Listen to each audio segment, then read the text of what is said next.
One Zion Williamson, who last Friday was suspended by the New Orleans Pelicans for being late to a team flight. Now you might be like, "Oh, what is that a big deal? Why? He was he was late. Sometimes we're all late for meetings or flights or whatnot. Apparently, this was not the first time that Zion Williamson was late. And mind you, this is year 6, right? Like Zion is supposed to be the king of New Orleans at this point. Drew Brees even anointed him. You're next up, kid. I'm about to retire. The city is yours. We are in year 6. Never mind the fact that Zion hasn't played any playoff game whatsoever. Never mind the fact that Zion, besides last year, only plays about 40% of the season altogether, no matter what. But in year 6, this kid is apparently still missing practices, still not showing up some nights on game nights when he's not dressing out, still being late to practice, still being late to team flights. David Griffin said in the press release when they suspended him last Friday, this one-game suspension is a result of failing to meet our team standards. His dedication to the organization is paramount success to us and to him. He has taken accountability for his actions and reaffirmed that commitment to the team today. I am confident that he will continue to evolve positively on and off the court. Mind you, y'all, this is year 6. This is not rookie year Zion. This is not sophomore year Zion. This is not even junior or senior year Zion. This is year 6 of Zion Williamson as a professional. Zion said in a statement, and mind you, I'm pretty sure this is a PR thing that he approved of, because as a person who works in PR, I know a PR statement when I see it. I take full responsibility for this suspension. I've worked extremely hard in rehab to get healthy to deliver for this team. There is no excuse for me being late to team activities. I have apologized to Mrs. Benson and my teammates and coaches, and I also owe an apology to the fans. I can and will be better as a member and teammate of this organization. So I want to know you guys' opinion. Do y'all think it is time? Well, you know what? I've asked that already. I'm going to ask y'all this. Do y'all think Zion is ever going to get it together while in New Orleans? Or do y'all think that this is a scenario where, yet again, Zion needs to go to a new city where he's going to thrive? What do y'all think? Do y'all think that Zion can ever get it together in New Orleans? I've made my opinion known many times. Unfortunately, I don't have any of my co-hosts on tonight because I would have liked to have pushed back on them and see what their thoughts was, but y'all already know my opinion. I think that it's time to move on from this. I mean, this is year 6. This is year 6. Bro, we only got so many of these seasons in our lifetime, right? We spent 6 years of the Zion era doing absolute shit. Let's just be honest. Doing absolute shit. Like, our highlight was winning 2 playoff games against the Phoenix Suns in the first round. Whoop the freaking do. And Zion didn't even play in those playoff games. Zion didn't even play in those playoff games. This man was supposed to be the king of New Orleans. Now, his injuries is one thing. I mean, unfortunately, he has a very unique body. If we're being honest, he doesn't take care of his body the way he probably should. So some of the injuries does fall on him, but a lot of the injuries is also bad luck sometimes. Like, he's just a very unique sized individual, one of one, to be honest, that, future generations are going to be able to look at how Zion handled the NBA and do better with how they take care of their body. But Zion is just very uniquely proportioned. It is what it is, right? Some of the injuries you just can't help. Like, he just has so much girth and he plays with so much force that, yeah, he's going to put some stress on his hamstrings sometimes and his groins and all that stuff. But there's also some times where Zion just comes out of shape. And that has nothing to do with his body. That just is him not putting the dedication that it takes to be a top-of-the-line player. So you could get by with talent. When Zion is on the court, he's a special talent. How special? I don't know, because we haven't seen him enough. Like, I damn sure can't put him like on a Giannis and LeBron in his prime, Steph in his prime, Jokic. I can't put him on that territory, but I could probably put him on the second tier. Like, when he's on the court, he's a special talent. But as a professional, he ain't cutting it. He's just not cutting it. You gotta be driven, bro. You gotta be driven to be great in this league. LeBron James, Kobe Bryant, Michael Jordan, they all could have skated by off their pure raw talent, and they still would have been all-stars. They still would have been Hall of Fame caliber talents. But they are driven to be not only great, but elite. Zion's not driven to be elite. Let's call a spade a spade. Zion is not driven to be elite. Zion is just happy being in the NBA. He's got his millions and millions of dollars, like literally over $100 million that he's earned in his career.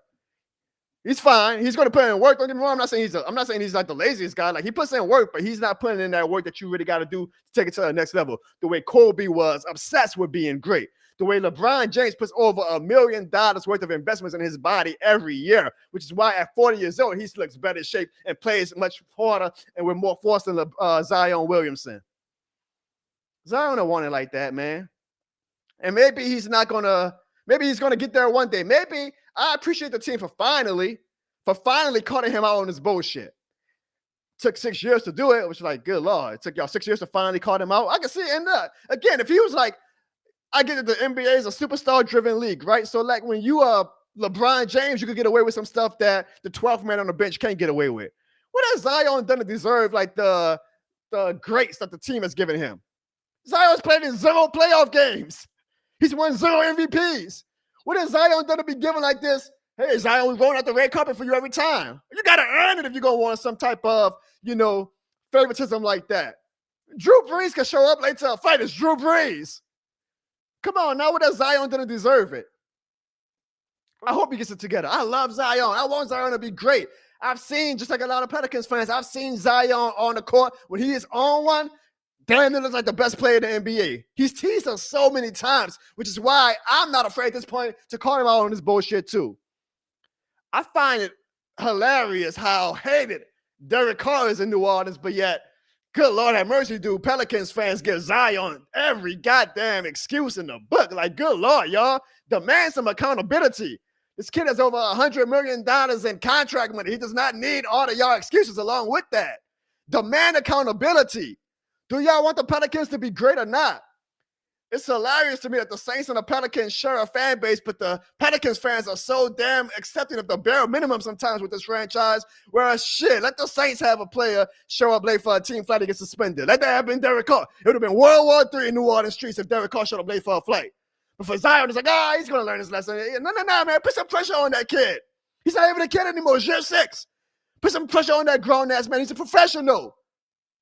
I'm tired of all the excuses for Zion. I'm tired of all these fans accepting the bare minimum from that franchise. Good Lord have mercy, we are 8 and like dirty. It is year 6 of the Brandon Ingram and Zion Williamson and David Griffin era. We are 8 and 31. And you want to know about some of these fan bases' opinions and some of these fan bases, the way they're like, hey, tonight we played hard. Good job, Pelicans. They're supposed to play hard every night. They're professionals. I feel like this fan base accepts the bare minimum sometimes with this goddamn team, starting with Zion, which is why Zion does the things that he does, because he knows that the fan base, and at one point, the team was letting him get away with it. I can show up late for a team flight. The fans love me. I'm Zion Williamson. I can show up late for a team practice. The team's going to let me get away with it. Thank God, finally. I don't know, was it David Griffin? I don't know, was it Swin Cash? I don't know if it was Garrett Wilson. They finally say enough is enough. We're drawing the line in the sand, Zion, and we're going to call your ass out publicly, because they could have lied and said, Zion is out tonight for rest reasons or whatever. They say, no, we're going to call you out and tell you exactly why you out tonight. Your ass didn't show up for the team flight. About time. A little too late in my opinion, but about time. Hold that man accountable, man. And as a fan, you might be like, well, I'm just a fan, Jono. What can I do? I mean, y'all the same damn fans that get on Mickey Loomis every single day on Twitter. Y'all can get on Zion. I'm not saying y'all got to bully the kid. I'm not saying go Stephen A. Smith or Shannon Sharp or they call him fat and all that. No, I'm saying demand him to be a professional. Because the Pelicans would be in such a better spot right now if Zion knew how to be a professional. We damn sure want to be 8 and 31 or whatever the hell our record is. I mean, I got to watch the team right now, and I kind of get annoyed when we start winning games. Because now I'm like, shit, we ain't making the playoffs. I want a good draft pick again. That's the same spot I hated being as a Saints fan. You're in that level of mediocrity. You're not good enough to make the playoffs, but you're not bad enough to get a top draft pick. Zion is probably going to come in and win us enough games that now we're going to be a top 8, top 9, bottom 9, team where we're not even getting a top 4 draft pick. And this is a good draft this year. So now I'm all in on the draft. I'm like, shit, give me Cooper Flagg. Give me Bailey. Give me one of them kids. Like, I'm ready to start over again with a new hyped up rookie. I know that usually doesn't work out for the Pelicans, but shit, sue me.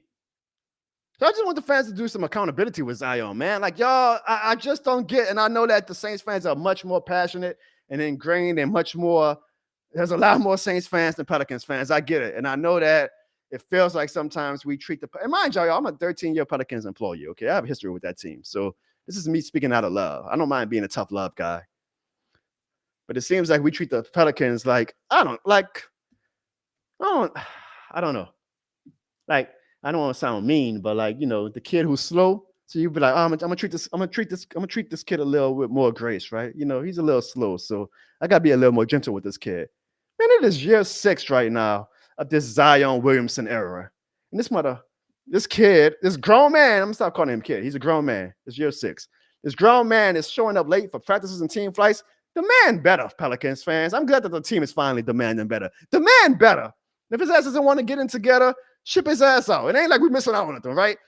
Shit, all the shit that y'all gave Anthony Davis when he asked for a trade. Anthony Davis era was 10 times better than what the Zion Williamson era's been. Anthony Davis got us to the playoffs.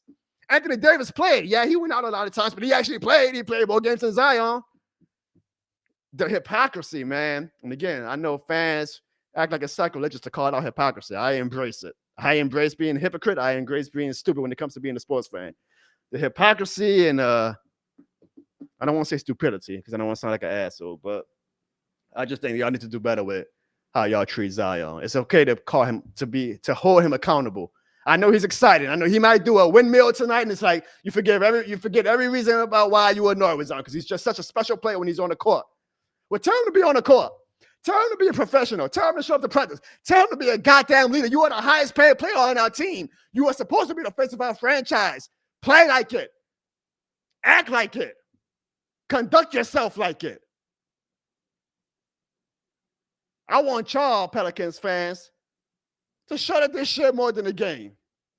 Just show Zion why this shit more than a game. Because if y'all do not let him, or if y'all keep accepting him not showing why this shit more than a game, guess what? He ain't gonna never have any motivation to show why this shit more than a game. That's all. It's tough love. I'm cheering for Zion. In the perfect world, it works out. He turns his career around. It works out in New Orleans. He leads us to multiple playoff appearances. He's showing me nothing. And it ain't gonna be no 5 or 6 game stretch where he's averaging 30 points for me to be like, oh, he's back. I got to see it consistently. I got to see it multiple years, to be honest, if he is going to stay in New Orleans. He's got to prove it to me. I'm not accepting the bare minimum anymore. And I would ask that you guys not accept the bare minimum as well. I see you guys in the chat, man. I wish I could keep up with y'all, but it's very hard for me to host this show and keep up with the comments when I'm a one-man show tonight. But I see what you guys are saying, and I definitely am going to go back after the show and read these comments. Like I see, of course, Ziggy's being all positive, but that's typical Ziggy for you guys. But I appreciate you guys letting y'all opinion on. Now, Devin, I don't know if Zion does or doesn't want to be in New Orleans. I wouldn't be shocked if like it's not his first choice, which I mean, that's the life of the NBA players. Like they all want to play for the big markets. I get all that, but I'm not gonna say he doesn't want to be in New Orleans. I just want him to be a professional. Like I want him to be a leader in New Orleans. Hurricane Mike says, I think Zion will get it together because he did it last year. If he truly cares, he can. See, that's the thing. To me, that's accepting the bare minimum. Well, he did it last year. I mean, what was last year that he actually got it together? Like, we still didn't make the playoffs, and we made the play-in. And well, he did make the playoffs, but he didn't make the playoffs. Like, he didn't play. Like, what is it? What does Zion getting it together look like to y'all? Is it the bare minimum? Oh, he's playing in 75% of his games. He's not playing great in 75% of his games, but like, it's like the kid makes a lot of money, y'all. Y'all can demand greatness the way y'all demand greatness from Derek Carr. The way y'all bring up Derek Carr's contract every single week, I don't know why y'all don't want to do that with Zion. It's the same type of thing, right? Like, hey, you're making all this money. Play like it. Derek Carr ain't never missed no practices, though. I know that. Derek Carr ain't never missed no team flights.